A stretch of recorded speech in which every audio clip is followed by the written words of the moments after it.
सबको राधे राधे।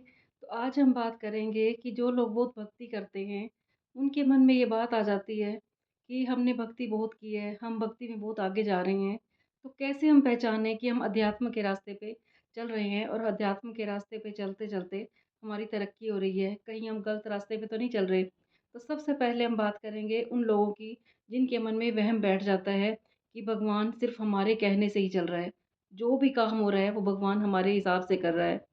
अगर आपने ये बात सोचनी है कि हम अध्यात्म के रास्ते पे सही चल रहे हैं या नहीं, तो सबसे पहले आपने चेक करना है कि आपके अंदर क्लीननेस आई है या नहीं आई है। कई लोग क्या करते हैं, वैसे बहुत भक्ति करते हैं, लेकिन उनके अंदर दिन-रात लोगों की बुराई खोजते रहते हैं वो।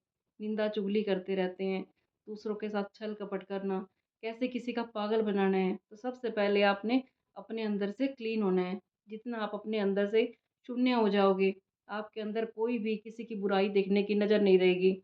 आपने किसी की बुराई नहीं देखनी, सबकी अच्छाइयाँ देखनी है। किसी का वैर विरोध नहीं रखना, किसी के साथ छल कपट नहीं करना, किसी की निंदा चुगली नहीं करनी आपने। अगर आपके अंदर ये गुण आ गए हैं, तो समझना कि आप अध्यात्म के रास्ते पे तरक्की कर रहे हो। फिर आपने चेक करना है कि आप किसी का दिल तो नहीं दुखाते। कइयों की आदत होती है कुछ भी बोल देना, सामने वाले का दिल छलनी हो जाता है, लेकिन वो ये सोचते हैं कि हम ही राइट हैं। तो अपने आप को राइट समझना छोड़ दीजिए, क्योंकि सामने वाले का अगर आपने दिल दुखा दिया है, तो आप यहीं पे रॉन्ग हो। अगर आपको किसी की बात अच्छी नहीं लगती, तो आप उनसे किनारा कर दीजिए, लेकिन कुछ ऐसा मत बोलिए कि सामने वाले का दिल दुख जाए। अगर आप ये काम करते हो, किसी का दिल दुखाते हो, तो भी आप अध्यात्म के रास्ते पे तरक्की नहीं कर रहे। तीसरी हम बात करेंगे कि आपने निंदा और स्तुति से ऊपर उठना है। अगर आपकी कोई निंदा कर रहा है या आपकी बुराई आपकी तारीफ़ कर रहा है, तो भी आपको कोई फ़र्क नहीं पड़ना चाहिए। आपके बारे में लोग क्या कह रही हैं, आपके बारे में क्या-क्या बातें हो रही हैं, आपके मन से ये फ़ीलिंग चली जानी चाहिए। फिर आप समझना कि हम अध्यात्म के रास्ते में उन्नति कर रहे हैं। फिर कइयों की आदत होती है कि फ़ालतू की बातें करते रहना। फ़ालतू की बातें जिनका कोई मीनिंग ही नहीं होता, सारा दिन अपने दोस्तों से, अपनी फ़ैमिली वालों से फ़ालतू की बातें करना। जितना आप कम बोलोगे, उस परमात्मा के ध्यान में रहोगे, परमात्मा की याद में रहोगे, उतना आप अध्यात्म की उन्नति कर रहे हो। और फिर कइयों की आदत होती है कि फ़ालतू में सोचते रहना, उसने मुझे ये कह दिया था, उसने मेरे बारे में ये क्यों कहा? शिकायतें करना। तो आपने जितनी शिकायतें की, आप उतना अध्यात्म के रास्ते से पीछे हट जाओगे। तो अगर आपके अंदर ये सब गुण आ रहे हैं, आप किसी की बुराई नहीं करते, किसी की निंदा-चुगली नहीं करते, किसी का दिल नहीं दुखाते, तो समझना कि आप अध्यात्म के रास्ते पे उन्नति कर रहे हो। फिर कइयों की आदत होती है किसी का हक मार लेना। बस उनकी लेने की ही प्रवृत्ति बनी रहती है। किसी भी रिश्ते को ठग लें हम। इधर से भी ले लें, उधर से भी ले लें। लेने की आदत, जो लालच है, वो उनके अंदर से जाता नहीं है। जब तक आपके अंदर ये लेने का लालच है, तब तक आप अध्यात्म के रास्ते पे उन्नति नहीं कर सकते। जिस दिन आप देने वाले बन गए, आपके अंदर ये भावना हो कि हमने तो सबको देना ही देना है, फिर आप अध्यात्म के रास्ते पे उन्नति कर सकोगे। फिर कइयों की आदत होती है झूठ बोलना। बात-बात पे झूठ बोलते हैं। एक व्यक्ति अपनी लाइफ़ में मस्त है और आप उसके बारे में झूठ बोलते हो, तो भी आप पाप कमा रहे हो। फिर भी आप अध्यात्म के रास्ते पे उन्नति नहीं कर सकते।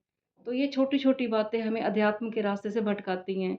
अगर आपने भगवान के रास्ते पे चल पड़े हो आप, भगवान की भक्ति के रास्ते पे चल पड़े हो, अध्यात्म के रास्ते में सोच रहे हो कि हम उन्नति कर रहे हैं, तो आपको पहले अपने अंदर से सारे विकार निकालने पड़ेंगे। झूठ नहीं बोलना आपने, किसी का दिल नहीं दुखाना, किसी का आपने हक नहीं मारना, सारा दिन आपने परमात्मा की याद में रहना है। और लास्ट पॉइंट मैं आपको बोलूँगी कि 24 घंटे आपने परमात्मा की याद में रहना है। आपको कुछ भी याद ना आए, अपने होने-पने का भी एहसास ख़त्म हो जाए। आपने रिश्ते सारे बड़ी अच्छी तरह से निभाने हैं, लेकिन आपने किसी भी रिश्ते का अपमान नहीं करना। अपने अंग-संग आपने परमात्मा को महसूस करना है, 24 घंटे उसको अपने आस-पास फ़ील करना है। हमेशा आपने ये फ़ील करना है कि परमात्मा मेरे अंग-संग खड़ा है। अगर आप कुछ ऐसा करते हो कि कुछ सोचते हो और उसी टाइम आपकी बात पूरी हो जाती है, किसी को आप याद करते हो और उसी टाइम उनका फ़ोन आ जाता है कि हम तो आपको याद कर रहे थे। मैं तो ये कहती हूँ कि दिल से याद करो तो भगवान भी आ जाता है। अगर आप दिल से भगवान को याद करते हो, तो भगवान भी आ जाता है। तो अगर आपका दिल साफ़ है, तो आप जिसको याद करते हो तो उनका भी फ़ोन आ जाता है। अगर हमारा दिल साफ़ है, अंदर से बिल्कुल क्लीन है, ये सब जितनी मैंने आपको बताए हैं अवगुण, ये हमारे अंदर नहीं है, तो सोचना आप अध्यात्म के रास्ते पे तरक्की कर रहे हो। अगर इनमें से कोई भी आपके अंदर विकार है, किसी की बुराई करने का, झूठ बोलने का, किसी का दिल दुखाने का, सबका हक मारने का, सबका दिल दुखाने का और 24 घंटे लोगों की बुराइयाँ करने का, झूठ बोलने का, तब समझना आप अध्यात्म के रास्ते पे अभी तरक्की नहीं कर रहे हो। कोई ऐसी चीज़ है जो आपको रोक रही है, परमात्मा के भक्ति के मार्ग में बाधा बन रही है।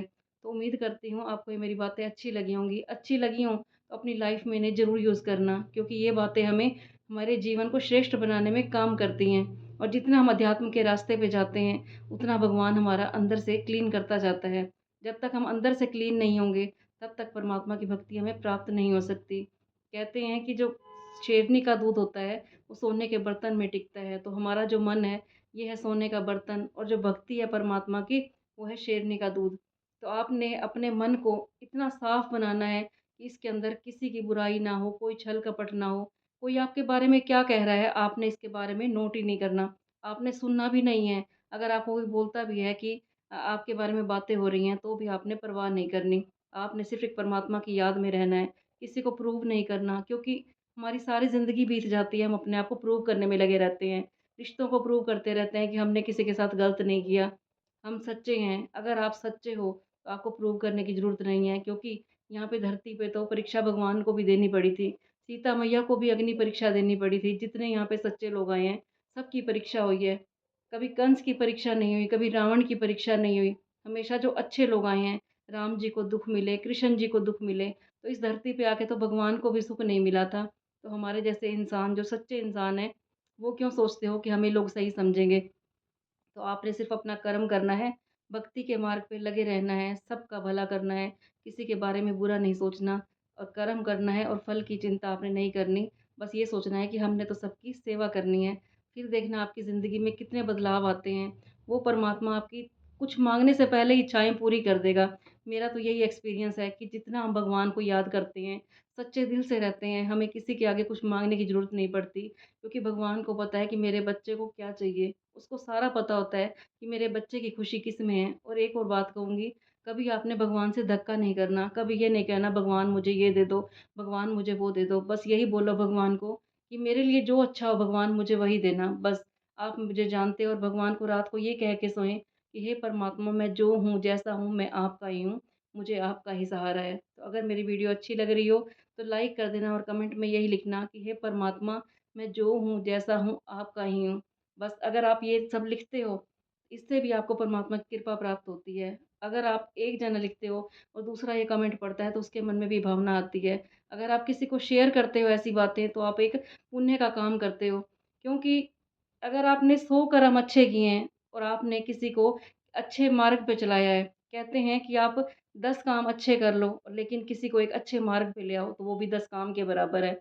तो अगर आपको ये बातें अच्छी लगती हो, तो अपनी लाइफ़ में भी आपने लागू करनी है और ऐसे व्यक्ति को भी शेयर कर देना जो ज़िंदगी से बहुत परेशान हो। क्योंकि इंसान की सारी ज़िंदगी बीत जाती है, उसको जीने का तरीका नहीं आता। वो इतनी अनमोल ज़िंदगी लोगों की बुराइयाँ खोजने में बिता देते हैं, झूठ बोलने में बिता देते हैं। मेरा मानना तो ये है कि जितना टाइम हम लोगों की चुगलियाँ करने में बिताते हैं, लोगों का बुरा करने में सोचते हैं, उतना अगर हम परमात्मा को दे दें, उससे आधा भी हम परमात्मा को दे दें, 24 घंटे में अगर हम 24 मिनट भी परमात्मा को देते हैं, अच्छे कार्य में लगाते हैं, तो वो परमात्मा हमारी ज़िंदगी को स्वर्ग बना देता है। ऊपर का स्वर्ग किसने देखा है? जो है यहीं पे है। हमें अपने कर्मों से इस धरती को स्वर्ग बनाना है। तो कल फिर मैं आऊँगी आपके पास ऐसी छोटी-छोटी टिप्स लेके, छोटी-छोटी मोटिवेशनल बातें लेके। अगर आपको अच्छी लगी हों, तो मेरे चैनल को सब्सक्राइब भी कर लेना। सबको राधे राधे।